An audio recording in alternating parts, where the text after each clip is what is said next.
January 14, 1942, off Long Island, New York. The Norwegian tanker Nornes never saw the torpedo coming. Captain Lieutenant Reinhard Hardigan of U-123 watched through his periscope as the 9,577-ton vessel erupted in flames, silhouetted perfectly against the blazing lights of New York City.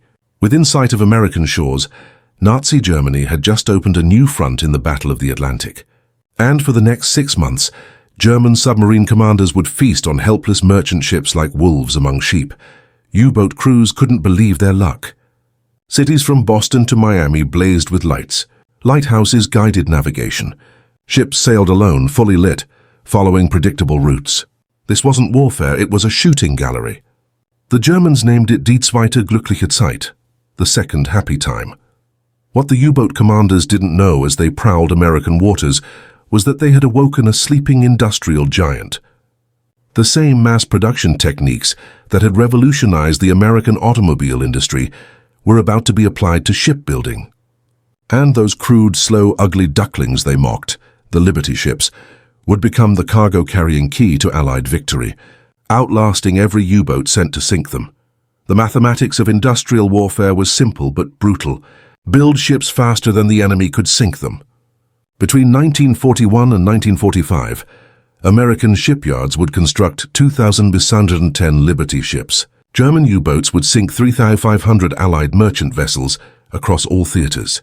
But by 1943, American shipyards were producing vessels faster than Germany could destroy them, and hunter-killer groups centered on escort carriers would turn the hunters into the hunted, sinking U-boats at a rate that would break the back of Germany's submarine force.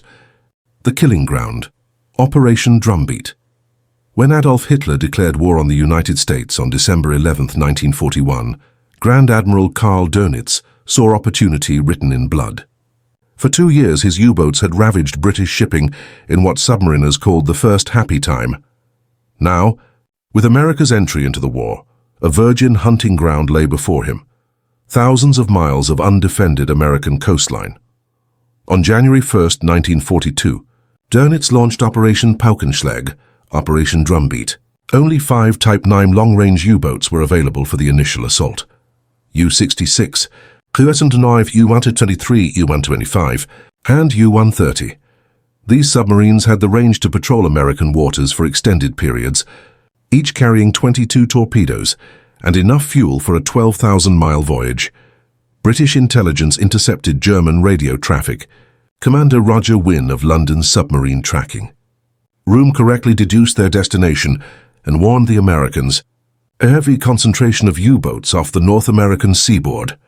The warning reached Rear Admiral Adolphus Andrews, commander of the Eastern Sea frontier, but his fleet consisted of just 7 Coast Guard cutters, 4 converted yachts, and several World War I vintage vessels. Against modern German submarines they were useless, but inadequate defenses were only part of the problem. What happened next was inexplicable. Coastal shipping continued to sail alone, fully lit, following predictable routes. Navigational lights and lighthouses continued operation. Cities from New York to Miami refused to black out, fearing harm to the tourism and entertainment industries. When Andrews was warned on January 12th that 3 or 4 U-boats were about to commence attacks, he refused to institute a convoy system, arguing it would only provide the U-boats with more targets. The slaughter began immediately. On January 14, 1942, Hardigan in U-123 torpedoed the Nornes in full view of Long Island. Hours later, he sank the British tanker Coimbra off Sandy Hook.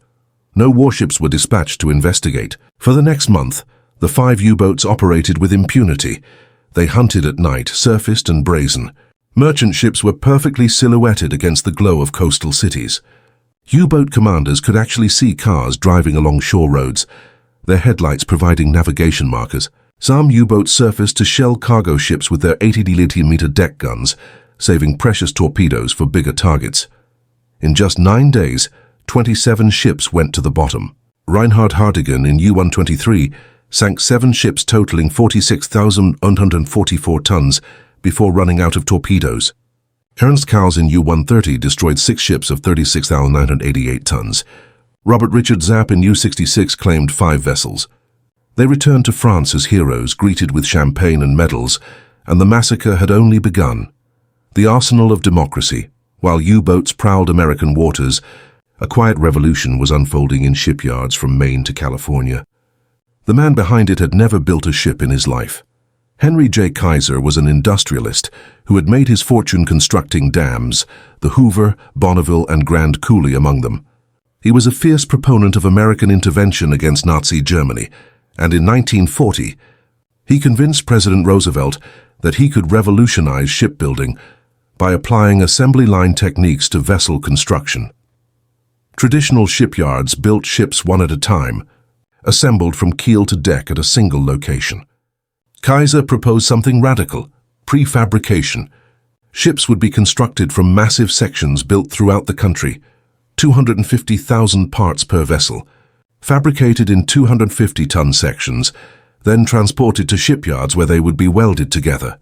The British had already designed a simple, rugged cargo vessel to emergency specifications, 441 feet long, 56 feet wide, powered by a basic triple-expansion steam engine, producing 2,500 horsepower for a speed of 11 knots. It wasn't pretty. President Roosevelt called it a dreadful-looking object and an ugly duckling. But it could carry 9,000 tons of cargo plus tanks, aircraft and locomotives lashed to its deck. On September 27, 1941, the first Liberty ship, SS Patrick Henry, was launched at Baltimore's Bethlehem Fairfield yards.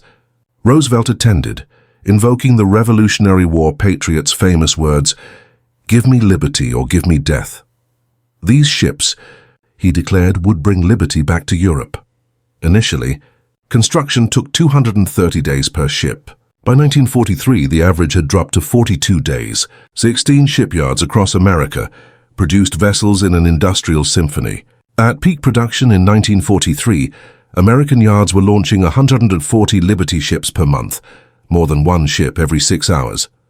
The record was SS Robert E. Peary, built at Kaiser's Richmond, California yard, in 4 days and 15.5 hours from keel laying to launch. It was a propaganda stunt, but it proved American capability. At steady wartime production, U.S. shipyards produced more than 60 Liberty ships monthly in 1942, rising to 140 monthly by 1943. British Commonwealth yards added another 1 million tons of shipping. Annually, the Germans needed to sink 1.3 million tons per month to win the tonnage war. They never came close after American production ramped up. The second happy time. But in early 1942, the U-boats were winning. Second and third waves of submarines crossed the Atlantic. Joan had sent not just long-range Type 9s, but shorter-range Type 7s, with every available space crammed with extra fuel and supplies. They operated with shocking impunity. We had left a blacked-out Europe behind us, recalled Korvettenkapitan Peter Kremer of U-333, arriving off Florida in May 1942. Climbing to the bridge, we rubbed our eyes in disbelief. Miami Beach hotels blazed with light. Cars drove along coastal roads with headlights on. Ships sailed fully illuminated. The carnage was systematic. Kremer's first victim was the 13,000-ton tanker Java Arrow, followed by the Halsey and a freighter. U-124 Commander Johann Moore torpedoed 4 tankers and a steamer in a single night from an unescorted convoy. Merchant mariners faced death with no means of defense.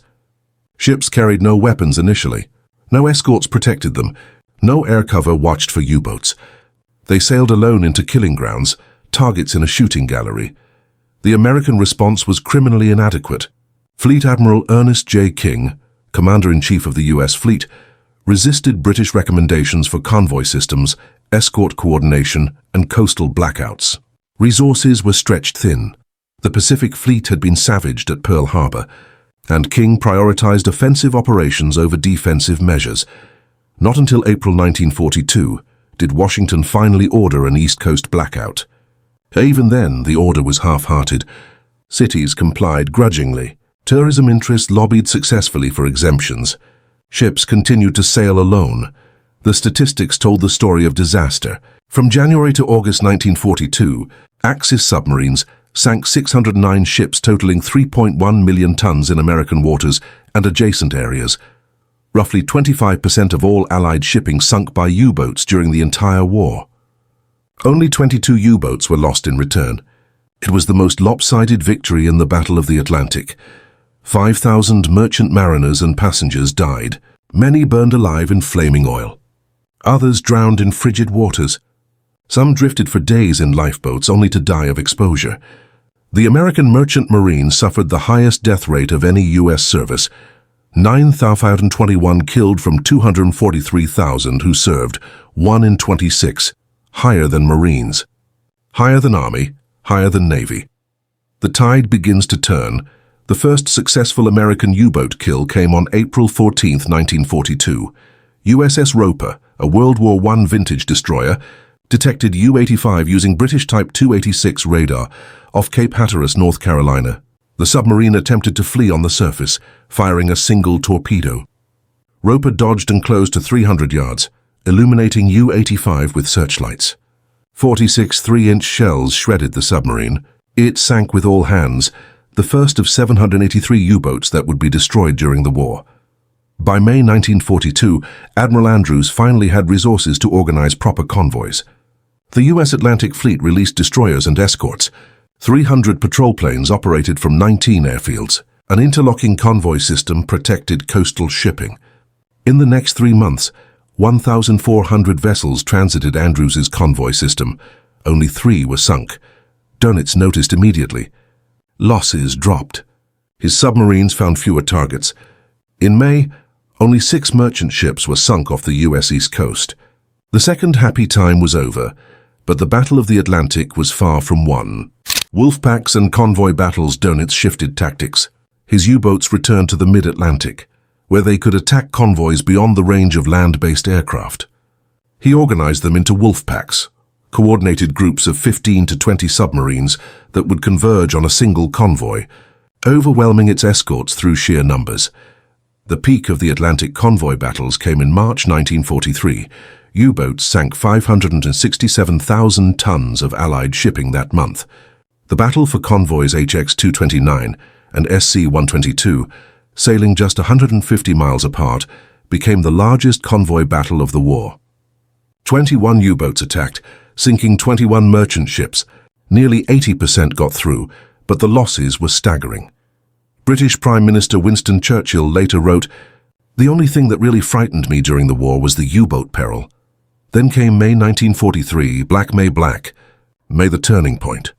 Several factors converged to transform the Battle of the Atlantic. The most important was industrial production. U.S. shipyards launched over 11 million tons of merchant shipping in 1943 alone. Liberty ships rolled off assembly lines faster than U-boats could sink them. The tonnage war was lost for Germany, but production alone wasn't enough. The Allies needed to kill U-boats faster than German shipyards could build them. German yards produced 20 U-boats monthly. Until May 1943, monthly losses had been manageable, typically fewer than 10 boats at May. 1943 changed everything. The Allies had closed the Black Pit, the mid-Atlantic gap beyond, the range of land-based aircraft. Very long-range B-24 Liberator bombers now covered the entire Atlantic. More importantly, small escort carriers, baby flat-tops or jeep carriers, now sailed with convoys providing continuous air cover. New weapons made U-boats vulnerable. The Hedgehog was a forward-throwing mortar that fired 24 small bombs ahead of a destroyer or destroyer escort, while still maintaining sonar contact. Unlike depth charges, which exploded at preset depths and created turbulence that disrupted sonar, Hedgehog projectiles only detonated on contact with a submarine hull. A single hit was usually fatal. During World War II, 5,174, British depth charge attacks achieved 85 kills, a ratio of 60.5 to 1. Hedgehog made 268 attacks for 47 kills, a ratio of just 5.7 to 1. By war's end, 1 in 5 Hedgehog attacks resulted in a kill. Destroyer escorts, purpose-built anti-submarine vessels, began flooding into service. These were smaller and slower than fleet destroyers, but perfectly suited for convoy protection. They carried the latest sonar, radar, HFDF, high-frequency direction finding called Huff-Duff, Hedgehog projectors, and depth charges. Economical to build and operate, they could be mass-produced. Finally, Allied codebreakers had cracked German Enigma transmissions. U-boat positions, rendezvous points for refueling, and Wolfpack coordinates were known in advance. In May 1943, U-boat strength reached its peak, 240 operational boats with 118 at sea. But sinkings of Allied ships continued to decline while U-boat losses skyrocketed. 41 U-boats were destroyed in May 1943, 25% of operational boats. It was the worst month in U-boat history. The battle for Convoy ONS-5 in early May resulted in 13 merchant ships sunk, but 6 U-boats destroyed. Convoy SC-130 lost 0 ships, while 5 attacking U-boats were sunk, including U-954, with Admiral Dönitz's son Peter aboard on May 24, 1943. Dönitz ordered a temporary withdrawal from the North Atlantic. His force had been defeated. "We had lost the Battle of the Atlantic," he admitted privately. U-boats would never regain the initiative. Hunter-killer groups, the Allies now went on the offensive. Instead of just defending convoys, they would hunt U-boats aggressively. The hunter-killer concept centered on small escort carriers surrounded by destroyer escorts. Unlike convoy escorts that had to stay with their charges, hunter-killer groups could pursue U-boats for hours or days until they were destroyed. They used decrypted Enigma intelligence to locate U-boats at their refueling rendezvous points, then attacked relentlessly. The first hunter-killer group went to sea in March 1943, centered on escort carrier USS Bogue, CVE-9. Captain Giles Short commanded a revolutionary force, a small carrier with Grumman F-4F Wildcat fighters and TBF Avenger torpedo bombers, screened by destroyers and destroyer escorts, equipped with the latest anti-submarine technology. The aircraft were the eyes of the group, ranging 200 miles in all directions, searching for surfaced U-boats. When one was spotted, Wildcats would suppress anti-aircraft fire, while Avengers attacked with depth bombs and later, acoustic homing torpedoes called FIDOs. USS Bogue and her escorts would set the standard. Between March 1943 and April 1945, Bogue's hunter-killer group sank 13 submarines, 11 German U-boats and 2 Japanese submarines, including I-52, the largest Axis submarine sunk in the Atlantic. This exceeded the total of any other escort carrier group. USS Card came second with 11 kills. On June 12, 1943, Bogue aircraft attacked U-118. Floating debris and an oil slick confirmed the kill. On July 23rd, aircraft caught U-527 and U-648 in a refueling rendezvous. U-527 was sunk. U-648 escaped. In November, Bogue aircraft destroyed U-86 and helped sink U-172. The pattern repeated throughout 1943 and 1944. Hunter-killer tactics were methodical and deadly. Unlike convoy escorts that dropped depth charges and returned to formation, hunter-killer groups would track a submerged U-boat for days. Aircraft dropped sonobuoys to monitor its position. Destroyer escorts maintained sonar contact. They pursued until the submarine's batteries were exhausted and it was forced to surface. Then they destroyed it with gunfire. USS Guadalcanal, CVE-60, achieved the most famous hunter-killer success. On June 4, 1944, her task group captured U-505 intact, the only German submarine captured by U.S. forces during the war. The boarding party seized codebooks and an Enigma machine. U-505 now rests at Chicago's Museum of Science and Industry, the only U-boat on display in the United States. Operation Teardrop: The Final Hunt. In the war's final months, Germany grew desperate. Allied intelligence detected a group of Type 9 U-boats sailing from Norway toward the American East Coast in March. 1945 propaganda. Minister Albert Speer had threatened that V-1 flying bombs and V-2 rockets would fall on New York by February 1, 1945. The U.S. Navy took the threat seriously. On April 12, 1945, 7 U-boats designated Gruppe Seewolf were ordered to attack shipping from New York southward. Intelligence indicated, incorrectly, that they might carry missile launching equipment. The response was Operation Teardrop. 2 massive barrier forces of escort carriers and destroyer escorts deployed to intercept the U-boats before they reached American waters.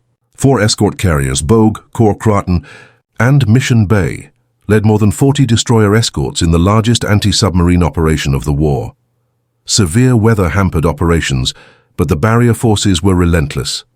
On April 16, 1945, USS Stanton made radar contact with U-1235. Hedgehog attacks sent it to the bottom. UA-80 followed shortly after. USS Carter sank U-518 on April 22nd. On April 24th, U-546 torpedoed and sank destroyer escort USS Frederick C. Davis, killing 126 of 192 crew. 8 destroyer escorts immediately began a coordinated hunt. For nearly 10 hours, they tracked U-546 through the depths. USS Flaherty achieved Hedgehog hits. The submarine surfaced, and multiple destroyer escorts opened fire. U-546 sank with 33 survivors captured, including its commander. Post-war interrogation of these survivors was controversial. Some were subjected to harsh treatment to extract information about possible missile capabilities. The interrogations revealed no missiles. The U-boats had been sent on a conventional patrol mission, their real purpose to divert Allied anti-submarine forces from British waters. U-8081 was sunk on May 5, 1945, the last U-boat destroyed in Operation Teardrop. On May 7th, Germany surrendered. The Battle of the Atlantic was over. The reckoning. The statistics of the Battle of the Atlantic were staggering on both sides. Allied losses: 3,500 merchant ships sunk, 175 Allied warships destroyed, 30-248 merchant seamen killed, 2603 ships totaling over 13.5 million tons lost. German losses: 783 U-boats sunk, approximately 30,000 U-boat crewmen killed, 3/4 of Germany's 40,000-man submarine force, the highest casualty rate of any German service. Liberty ship production: 2,110 Liberty ships built between 1941 to 1945. 16 American shipyards participated. Construction time: initially 230 days, reduced to 42 days average. Only 200 Liberty ships, 7% of total, lost to enemy action. Cost under $2 million per ship. The turning point: May 1943, 41 U-boats destroyed in 1 month. 21 U-boats sunk in all of 1943, more than all previous years combined. Allied shipping losses cut in half from 1942 to 1943, then halved again in 1944. Hunter-killer success: USS Bogue, 13 submarines sunk, record for any escort carrier. USS Card, 11 submarines destroyed. USS Core 6 kills USS Guadalcanal, 4 submarines including U-505 captured intact. Total: 14 U.S. escort carriers led hunter-killer groups. Weapons effectiveness: depth charges 1 kill per 60.5 attacks. Hedgehog 1 kill per 5.7 attacks. 1 Hedgehog hit usually fatal. Many depth charges required to sink a submarine. USS England DE-635. 6 Japanese submarines sunk in 12 days using Hedgehog, a record. The transformation from mockery to respect. The U-boat crews who had mocked the Liberty ships, those slow, ugly cargo vessels, learned bitter lessons. Every Liberty ship that reached Britain or Russia carried tanks, aircraft, ammunition, food and fuel that brought Germany closer to defeat. Every ship that survived represented industrial capacity the Third Reich could never match. The merchant mariners who sailed them, civilians in everything but risk, faced the same U-boat menace as any warship. They had the highest casualty rate of any American service. Their courage was quiet, their sacrifice immense. Many went to sea repeatedly, despite having survived sinkings, knowing the odds. The U-boat crews paid the ultimate price for their service. 3 out of every 5 German submariners died during the war. Forced to operate in increasingly hostile waters, hunted by radar, sonar, aircraft and surface ships, they faced almost certain death by 1944. Young men in steel tubes far from home, fighting a war that was already lost. The transformation from German dominance to Allied victory wasn't just about courage or technology, it was about industrial mathematics. America's ability to produce Liberty ships faster than U-boats could sink them, combined with improving anti-submarine tactics, eventually made U-boat operations suicidal.